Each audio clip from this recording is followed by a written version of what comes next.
चलिए बच्चों, तो एक बार सबका फिर से स्वागत है मेरे यूट्यूब चैनल पे। ठीक है बच्चों, तो आज मैं आपके सामने स्टैंडर्ड 9th का एक्सरसाइज नंबर 2.2 चैप्टर 2 का लेकर आ रहा हूँ। ठीक है बच्चों, चलिए देख लेते हैं। तो बच्चों, आप यूट्यूब पे जाके इससे पहले का वीडियो देख पाएंगे। चैप्टर नंबर 2 और 2.1 हमारा कंप्लीट हो चुका है। आज एक्सरसाइज नंबर 2.2 हम लोग सीखने जा रहे हैं। चैप्टर नंबर 2 का ये भी लिख दूं जिन बच्चों को ना ध्यान हो। ठीक है बच्चों, तो चलिए एक चीज़ देख लीजिए कि यहाँ पे मैंने सारे क्वेश्चंस नोट कर लिए हैं पहले, ताकि जिसके पास बुक्स ना हो वो भी अच्छे से देख सके। ठीक है, देखिए पहले मैं क्वेश्चन समझाता हूँ, फिर सॉल्यूशन बहुत ही आसान है 2.2 का बच्चों। ओके, देखिए पहला सवाल, निम्नलिखित पर बहुपद 5x माइनस 4x का स्क्वायर प्लस 3x के मान ज्ञात करो। मान निकालना है। ओके, और उसके लिए नीचे 3 सवाल दिया है। पहला x बराबर 0, दूसरा x बराबर -1 और तीसरा x बराबर 2। तो करना क्या देख लो, बता देता हूँ। क्वेश्चन नंबर 1 का पहला सिस्टम, चलिए आपको ये तो उतारना ही पड़ेगा सवाल। तो आप लिखेंगे p ऑफ x बराबर 5x माइनस 4x का स्क्वायर प्लस 3। ठीक है, अब देखो पहला सवाल क्या बोला है कि x के प्लेस पे 0 लेना है। तो बच्चों यहाँ लिखो p और x के प्लेस पे आ गया 0। इसका मतलब क्या हुआ कि जहां जहां x हो वहां वहां आप 0 पुट कर दो, तो कुछ इस तरीके से वैल्यूज आ जाएगी। ओके, देखिए 0 का गुणा 5 से करेंगे 0 आएगा, माइनस 0 का स्क्वायर क्या होता है 0, और 4 गुणे 0 करेंगे तो वापस क्या आने वाला है 0, और प्लस 3 वो एज इट इज रहने वाला है। ओके, चलिए 0 0 से कोई मतलब है नहीं, 3 को जोड़ देंगे तो जवाब क्या आएगा 3। इसका मतलब क्या हुआ बच्चों कि जब आप x के प्लेस पे ये पहला मान यानी कि 0 पुटअप करेंगे तो आपका वैल्यू कितना मिलने वाला है 3। तो बहुत ही सिंपल है, समझ में आ गया होगा।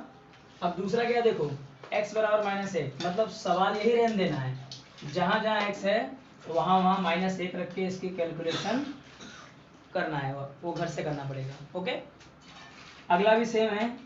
क्या बोला है, x इक्वल टू 2 लेना है आपको, मतलब सवाल चेंज नहीं करना है, ये जैसा है वैसा ही लिखना है, बस जहां जहां x नजर आए वहां वहां 2 रख देना है। क्लियर? तो आई होप आपको क्वेश्चन नंबर 1 समझ में आ गया होगा बच्चों। ठीक है, अब अगर क्वेश्चन 1 आया है तो क्वेश्चन 2 भी बहुत ही आसानी से आ जाएगा। क्या बोला गया, देखो निम्नलिखित बहुपदों में से प्रत्येक बहुपद के लिए 3 सवाल है। पहला बोला है p ऑफ 0, p ऑफ 1 और p ऑफ 2 ज्ञात करें। मतलब x हो y हो कोई भी वेरिएबल हो उसके प्लेस पे आपको एक बार 0 लेना है, फिर 1 लेना है, फिर 2 लेना है। इसका मतलब क्या हुआ कि एक सवाल को 3 बार हल करना है। ठीक है, तो चलिए मैं आपको एक सवाल करके दिखाता हूँ। चलिए क्वेश्चन नंबर 2 यहाँ लिख रहा हूँ बच्चों, देख लीजिए। आपका पहला सवाल है क्वेश्चन 2 का पहला, p ऑफ y बराबर, अब सवाल है यहाँ y square minus y plus 1, ये सवाल है। दूसरा सवाल है t है, देखो y हो t हो x हो उससे कोई फर्क नहीं पड़ता, सिंपल बोला है इसने कि पहले 0 लेना है। चलो पहला स्टेप लेते हैं, तो p लिखो और ये y के प्लेस पे क्या ले लिया 0, जहां जहां y हो 0 ले लो, इजी। चलिए बच्चों, तो 0 का स्क्वायर 0 माइनस 0 प्लस 1, अब 0 का 0 से कोई मतलब नहीं है तो बचा कितना 1। तो इसका मीनिंग क्या हुआ कि जब आप 0 मानते हो y के प्लेस पे तो जवाब कितना बैठ रहा है 1। चलिए अब उसी का आगे भाई ने क्या बोला था कि 1 लेके भी करना पड़ेगा आपको, तो सवाल वही है, बस आपको जहाँ y है वहां पर 1 रख देना है। तो जहां जहां सवाल है वहां वहां मैं 1 को पुट कर रहा हूँ बच्चों। ओके, तो आइडिया आ गया होगा आपको कि जहां जहां y है वहां वहां 0 के बाद अब 1 लेके कर देना था हमें। ठीक, देखो 1 का स्क्वायर क्या आएगा 1 माइनस 1 और यहाँ पे प्लस 1, तो सिंपल है, माइनस प्लस कट गए तो क्या बचा यहाँ भी 1। इसका मतलब ये हुआ कि यदि आप 0 के अलावा 1 भी ले रहे हैं ना तो भी कैलकुलेशन करने पे इस सवाल का जवाब कितना बैठेगा 1। चलिए अगला स्टेप क्या बोला कि अब आपको 2 लेना है, मीन समझ में आ गया होगा कि 1 2 और 3 पर सवाल 3 स्टेप में हल होंगे क्वेश्चन 2 के लिए। ठीक है, चलिए देखते हैं अगला स्टेप। सवाल सेम है हमारा, p अब बस y है तो y के प्लेस पे क्या पुट करना है 2। और बच्चों यहाँ पे y स्क्वायर है तो लिख दो 2 का स्क्वायर, फिर से माइनस y है तो फिर से 2 लिख दो और प्लस 1। आई होप आप लोग को समझ में आ रहा है। चलिए देखिए, तो 2 का स्क्वायर कितना होता है 4, माइनस 2 और प्लस 1, सिंपल। 4 है तो 4 में से 2 घटा दो, कितना आ गया 2, 2 में 1 जोड़ दो, कितना आ गया 3। तो इस तरीके से आपने देखा कि जब हमने अलग अलग वैल्यूज पुट की हैं तो हमारा 1, 1 और 3 इस तरीके से जवाब आ गया। ओके, चलिए सवाल नंबर 1 के बाद दूसरे पे देखो क्या लिखा हुआ है कि p ऑफ t बराबर 2 प्लस टी प्लस 2t का स्क्वायर माइनस t का 3 घात। अब यही सवाल है, वो वैसे ही रखना है आपको। बस एक बार जहां जहां जीरो देख रहे हो आप, पूरे सवाल में जहां जहां टी है वहां जीरो रख के कैलकुलेशन करो इस तरीके से, फिर 1 रखना, फिर 2 रखना, इस तरीके से 3 बार आपको सॉल्यूशन करना है बच्चों। तो क्वेश्चन नंबर 2 में सवाल नंबर 2, सवाल नंबर 3 और सवाल नंबर 4 आपको होमवर्क करना है। देखिए ऊपर ही मैंने ये सवाल और ये सवाल होमवर्क दिया है, जिस पे राइट किया है मतलब आप सेल्फ प्रैक्टिस करना, नहीं आएगा तो आप मुझसे कमेंट में डाल के पूछ लेना, ठीक है, या डायरेक्ट व्हाट्सएप पे भी कांटेक्ट कर सकते हैं। तो बच्चों ये था क्वेश्चन नंबर 1 और क्वेश्चन नंबर 2 पूरा हो गया। ओके, आइए क्वेश्चन नंबर 3 समझते हैं। सवाल समझते हैं, बाद में उसका भी सॉल्यूशन बताऊंगा। देखो बच्चों क्या लिखा है, सत्यापित करो मतलब सिद्ध करो, प्रूफ करो कि दिए गए मान बहुपद के शून्यक हैं। शून्यक हैं कि नहीं वो बताना है, तो कैसे पता चलेगा। तो इसमें देखिए जैसे पहला सवाल क्या दिया है कि p ऑफ x बराबर 3x प्लस 1 और कॉमा करके लिखा है x, मतलब ये जो वैल्यू है ना, x की वैल्यू क्या बोला है कि आपको x के प्लेस पे -1/3 को पुट करना है और ये वैल्यू आप x की जगह पे रखें, हल करें, और अगर हल करने पे जवाब 0 आ जाए ना तो मानना कि वो शून्यक है। लेकिन अगर 0 के अलावा मान लो 5 आंसर आ रहा हो, 4 आंसर आ रहा हो या 2 आंसर आ रहा हो, ठीक है, तो आपको क्या मान के चलना है कि शून्यक नहीं है। मतलब सीधी सी बात है, शून्यक आने के लिए आपका जवाब 0 आना जरूरी है। ओके, तो आइए क्वेश्चन नंबर 3 देखते हैं। इसको मैं क्लीन कर देता हूँ बच्चों, नोट कर लीजिएगा, बराबर। चलिए देखिए, तो अगला सवाल है अपना क्वेश्चन नंबर 3 और सब लोग को कंपलसरी होमवर्क करना ही है। ओके, देखिए क्वेश्चन नंबर 3 क्या बोल रहे हैं हमें कि क्वेश्चन नंबर 3 भाई देख लो अच्छे से कि बोला है बहुपद के शून्यक है कि नहीं, अंडरलाइन किया है मैंने, मतलब 0 आना चाहिए, तो आपको समझ में आएगा। पहला सवाल लिखा हुआ है p of x equal to 3x plus 1। अब x की जगह पे ये वैल्यू रखनी है, तो यहाँ लिख दो p और x के प्लस से बोल दिया कि भाई -1/3 ही लेना है आपको। ओके, तो यहाँ 3 का 3 और x के प्लेस पे आ गया -1/3 प्लस 1 एज इट इज रहेगा बच्चों। ओके, चलो कोष्टक का मतलब क्या होता है गुणा। चलो 3 एकम 3 -3 हो गया और बटे में 3 का 3 प्लस 1, ये कट गए ऊपर नीचे, मतलब -1 बचा और यहाँ पे +1 बचा, ठीक है, तो माइनस प्लस क्या आ गया 0। अच्छा देख लो, अब मैंने क्या बोला था 0 आएगा तो शून्यक है, तो अब आप लिख सकते हो कि यहाँ कौन था, यहाँ पे -1/3, तो लिखेंगे यहाँ -1/3 यह। अब सवाल का नाम क्या दिया है p ऑफ x, तो यहाँ -1/3 यह p ऑफ x का शून्यक है। कोई दिक्कत, समझ में आ गया आपको। चलिए एक दो सवाल और ले लेते हैं। जैसे पहला मैंने करा दिया है, दूसरा देख लो क्या बोला गया है कि सवाल है p ऑफ x बराबर 5x माइनस पाई। अच्छा, तो स्टेटमेंट क्या है आगे कि x के जगह पे 4/5 ले लो, मतलब यहाँ जहाँ x है वहाँ 4/5 लो और हल करो। हल करने पे क्या आना चाहिए 0 आ जाए तो लिखना है शून्यक है, मान लो 0 नहीं है तो क्या लिखोगे शून्यक नहीं है। तो आई होप आपको क्वेश्चन नंबर 2 आ जाएगा इजीली, ठीक है। चलिए तीसरा देखते हैं, p ऑफ x बराबर x² माइनस 1। अब यहाँ देखो 2 बार दिया है, एक बार 1 भी लेना है, एक बार -1 लेना है, मतलब सवाल नंबर 3 को 2 बार हल करना है। चलिए करा देता हूँ सवाल नंबर 3 ताकि कोई डाउट ना हो। देखिए क्या बोल रहा है कि p ऑफ x बराबर x² माइनस 1। अब पहले बोला है +1 लीजिए, तो हम क्या करेंगे 1 ले लो भाई, चलो यही लिख देता हूँ, 1 का स्क्वायर 1, 1 में से 1 गया 0, मतलब जब आपने 1 लिया तो जवाब कितना आ रहा है 0, तो हम लिखेंगे कि यह शून्यक है। किसका शून्यक है? तो पी ऑफ एक्स का। दूसरा क्या बोल रहा है? -1 लो। अब मैं इस सवाल के लिए x के प्लेस पे -1 की वैल्यू पुट कर रहा हूँ, तो बच्चों ये जो x दिखा है वहाँ -1 रख दो आप। ओके, अच्छा देखो,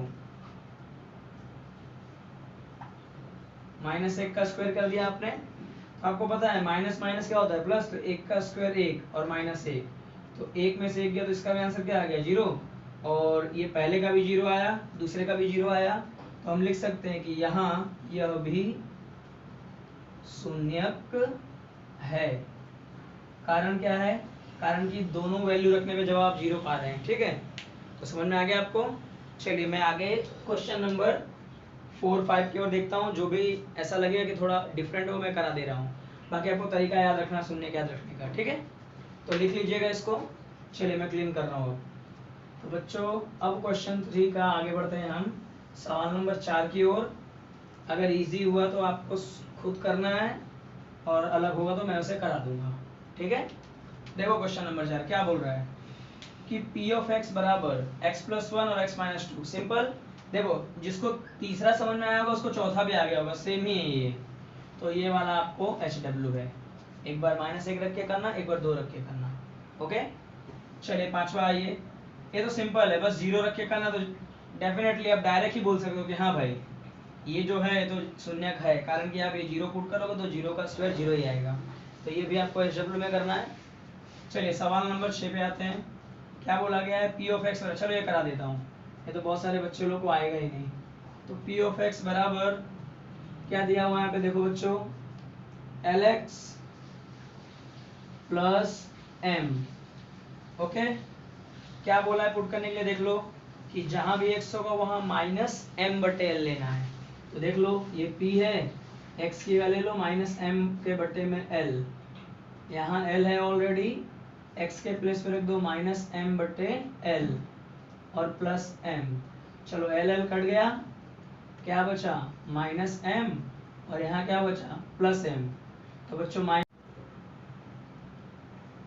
बच्चों क्वेश्चन नंबर 6 आपको समझ में आ गया कि आपने जब सॉल्व किया तो जवाब क्या आया 0 आया। तो 0 आने आप क्या लिखेंगे कि यहाँ किस पे ब्रैकेट किया आपने, तो -m/l। यह सवाल क्या है? p ऑफ x, तो यह p ऑफ x का शून्यक है। ठीक है बच्चों, तो आपको क्वेश्चन नंबर 6 भी समझ में आ गया होगा। आइए 7वां देखते हैं। देखिए क्या बोला गया है कि 3x² - 1 ये सवाल है, 2 बार हल करना पड़ेगा। एक बार ये वैल्यू पुट करनी है और एक बार ये वैल्यू पुट करनी है। तो मैं ये भी करा देता हूँ, क्योंकि भाई रूट में है तो बहुत सारे बच्चे गलत कर सकते हैं। चलिए देखते हैं। तो p ऑफ x बराबर, सवाल क्या बोला गया है, 3x² - 1।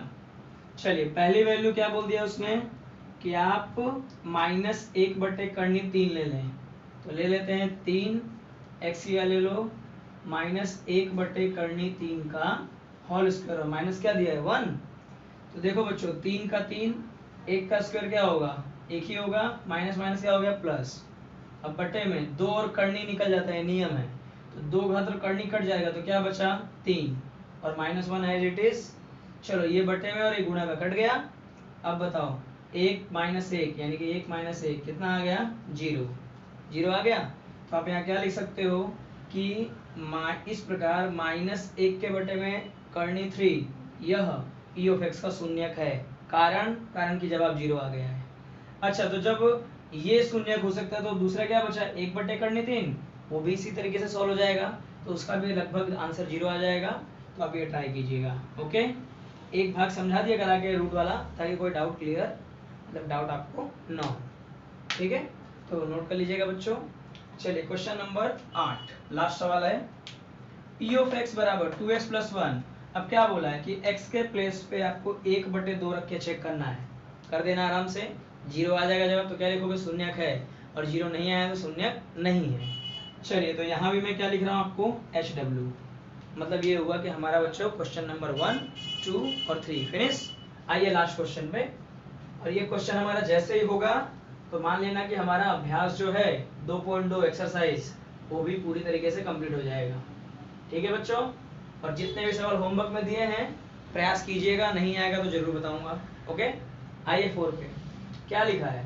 प्रत्येक स्थिति में बहुपद का शून्य ज्ञात करें। एकदम सिंपल, शून्य बोल दिया मतलब क्या करना है इसमें कि जो भी p ऑफ x हो, p ऑफ y हो, उसके इक्वल टू आपको 0 मान लेना है। देख लीजिए एक सवाल बता देता हूँ।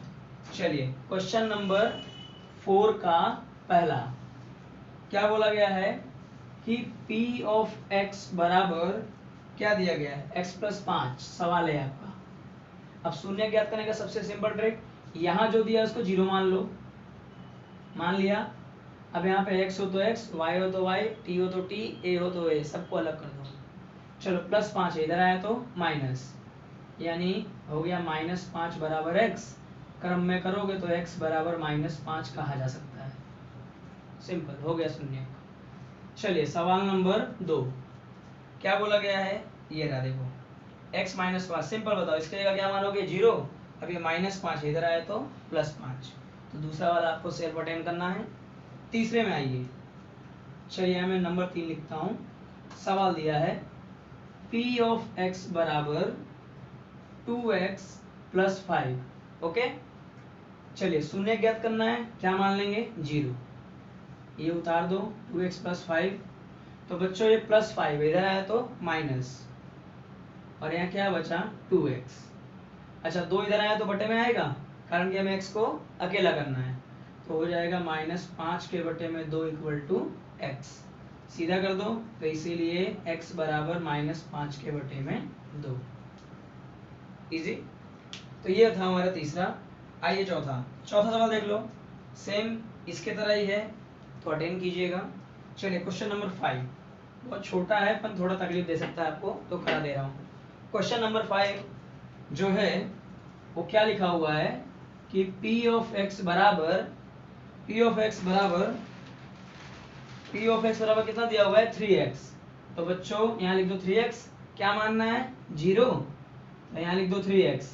अब सिंपल 3 यहाँ पे आएगा तो बटे में आएगा, तो 0 से डिवाइड करने पे भी वैल्यू कितनी बनने वाली है, 0।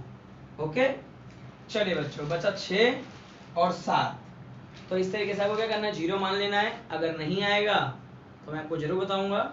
चलिए मुझे ऐसा लग रहा है कि आप 7वें में कुछ गलती कर सकते हैं, तो मैं आपको 7वां बता देता हूँ बच्चों, ताकि आपको क्लियर हो जाए। ठीक है, देखिए सवाल नंबर 7 क्या बोला गया है कि p ऑफ x बराबर cx प्लस डी, यही दिया है ना। सिंपल 0 मानो, cx plus d as it is, x को अकेला करना है, ध्यान में रख लो। तो प्लस डी इधर आया तो माइनस, यहाँ cx बचा, x अकेला करना है तो c गुणे में इधर आया तो बटे में, यानी कि -d के बटे में c इक्वल टू क्या आ गया, x। और यहाँ आपकी वैल्यू आ गई x बराबर -d बटे c। तो बच्चों आई होप आप लोग को एक्सरसाइज नंबर 2.2 पूरा समझ में आ गया होगा। तो बच्चों पूरा रिवीजन कीजिएगा और घर पे 2-2 बार जरूर कीजिएगा, ठीक है। और बुक्स ना हो तो सवाल भी जरूर नोट करना है, ठीक है। चलिए 2.3 के सवाल जो है अगले वीडियो में हम जरूर देखेंगे। Thank you.